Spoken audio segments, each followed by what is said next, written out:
Hey guys, welcome back. So for this one, we're getting back into Ultimate Black Panther, where at this point, T'Challa's new friends, Killmonger and Storm, take him on a bit of a journey, if you will, that ends up challenging everything T'Challa thought he knew about Wakanda. So with that said, if you're enjoying these videos, make sure to drop a like, subscribe if you're new to the channel, and don't forget to hit that bell up top to get all notifications so we can squad up in the comments for the first hour. Alright, so coming back, we pick up weeks after T'Challa was ambushed by a group of Moon Knight soldiers and saved by a mysterious woman who can control lightning, who at a first glance T'Challa believed to be the woman made of light that was prophesied to him by the Voodoo Khan. So at this point, weeks later, the first thing we do is pick up with Shuri, who's currently doing some intense training, and even to the point where she disables the safety protocols to make the sparring session even more dangerous. But nonetheless, she comes out on top, only to find out right after that Okoye's been here watching for some time. Because Okoye's come to speak with Shuri about the fact that T'Challa's been missing for weeks, and you can tell by the way that she comes off here. It's like Okoye doesn't believe that Shuri's showing enough concern about T'Challa missing for this length of time. And I can only imagine because it's been weeks, this isn't the first time they've had a discussion similar to this since T'Challa's been gone. But right off the bat, Shuri just gives her this casual response like, "I know how long it's been, Okoye," only for Okoye to correct her and tell her that's Queen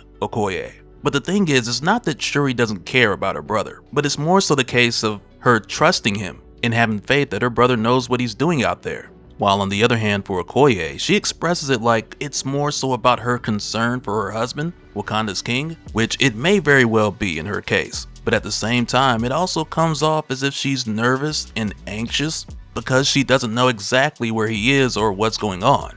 And it comes to a point where it's almost like she's trying to hide those feelings behind a mask of suspicion. Because remember, there's still this whole issue of a traitor being in Wakanda, so it's hard to tell if Okoye's concern is genuine or not. But again, Shuri just tells her that she trusts T'Challa, and that Okoye should do the same and trust her too. To where then Shuri starts to walk away, and Queen Okoye takes that as a sign of disrespect. So they end up settling this using the tradition of the Dora Milaje, which means the two of them will go head to head, and the first one who ends up on their back, they have to put the conflict to rest. And I like how this is done, because in a lot of ways it reminds me of something you'd see in either an old samurai film or an anime, because it also just fits well into the Wakandan tradition. But what ends up happening here after they fight for a moment, Shuri ends up coming out on top by putting Queen Okoye on her back. But because of the way that things have been unfolding throughout this series, there's almost like this undertone where it makes you ask yourself, did Okoye let Shuri win? Because as former general and current high mentor of the Dora Milaje,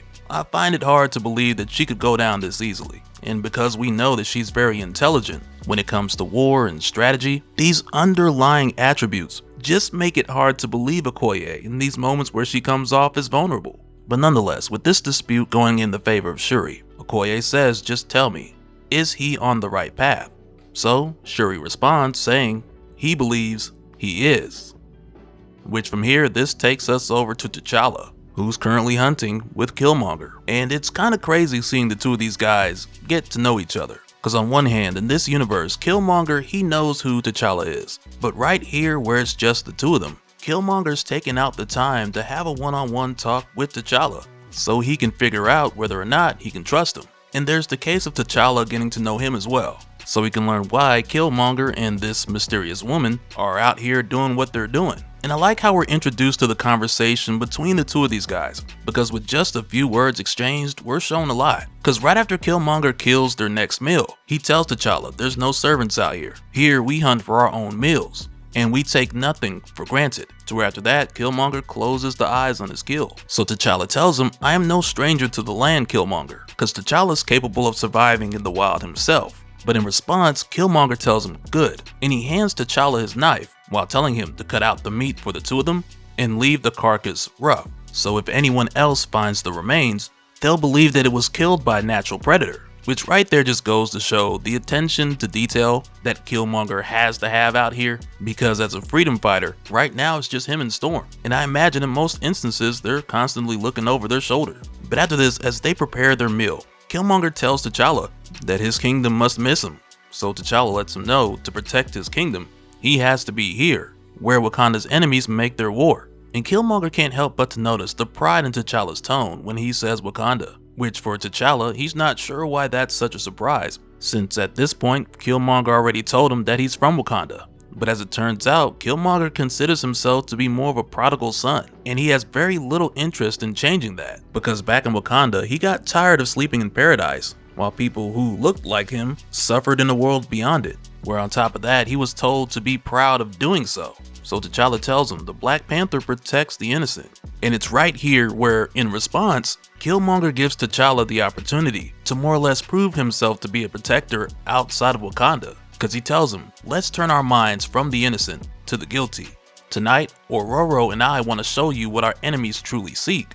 And it is not in Wakanda. So from here he blindfolds T'Challa so he can take him to a location that has been kept a secret for quite some time. And the crazy thing is, when T'Challa sees this place, it begins to challenge everything that he thought he knew about his god and his kingdom. And it's not like it's all thrown at him at one time. It's a gradual sequence of revelations, because even with Killmonger bringing him here, Killmonger doesn't fully understand what exactly this place is himself, but what he does know is that inside lies a great power that both Khonshu and Ra seek, that they can't allow them to get a hold of. And as it stands, Killmonger, he trusts T'Challa just enough to show him this place, though like we saw earlier, he brought him here blindfolded, so that trust is limited. And as they head deeper inside, T'Challa sees a number of ancient figures that he doesn't recognize, so he suits up while saying a little prayer like, Mother Bast, be with me. Cause think about it, he's going into this place where on the outside, the entrance looks like Bast, but aside from that, when he goes in, he's not exactly sure what he's looking at.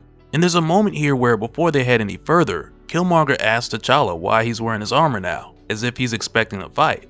So T'Challa more or less tells him that he has his own trust issues heading into this, because even the markings on the wall, they seem unfamiliar to him. And he even tells Killmonger as he goes to check him out that he does not recognize this language at all. So Killmonger tells him he didn't expect him to, because they're words from long ago, as lost as the people who carved them. So next, Killmonger tells him that they gotta go down this hole so they can make their way further in to Ororo, who's already deeper inside waiting for the two of them. So Killmonger tosses the torch down to give them some light heading in, because as it turns out, it's not too far of a drop, which allows the both of them to just hop down inside.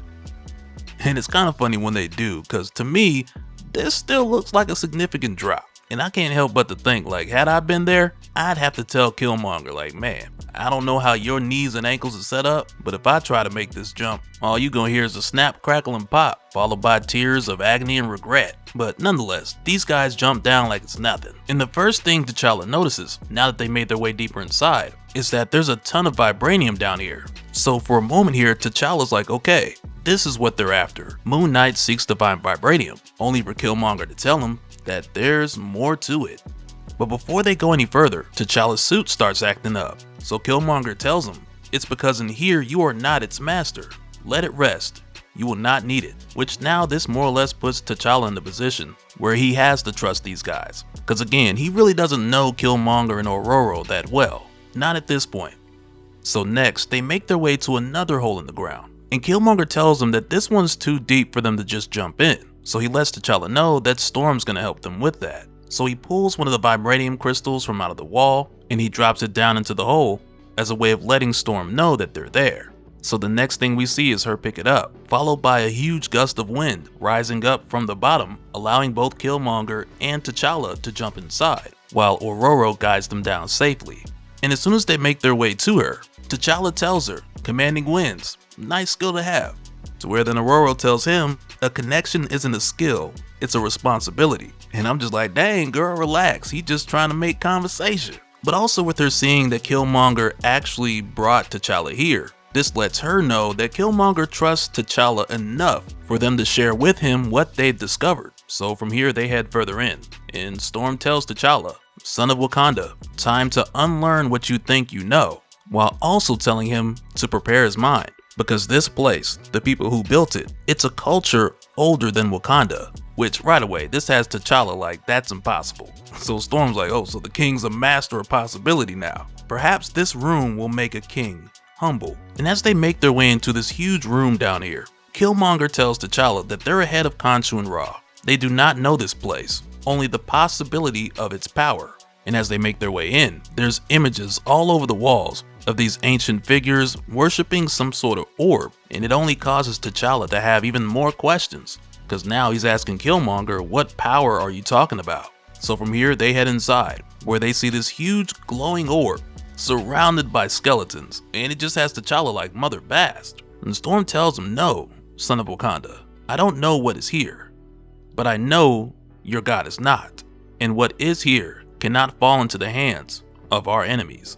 Which right here, this is all we get for the moment. And even though I am tempted to go on about what this could mean and how this may have been done intentionally so that the maker would miss it, I'm just gonna leave that up to you guys to go crazy in the comments so we can talk about the different theories and possibilities there. Because on one hand, this could be something planted from the far future, or it could be another take on the necropolis.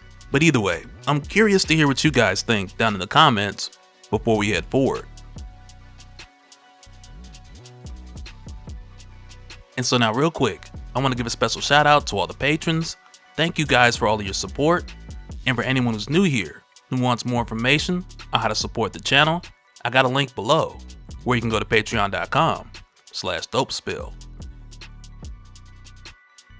But that'll do it for this one, guys. Let me know your thoughts down in the comments below, and we'll do it again on the next one. Alright, later.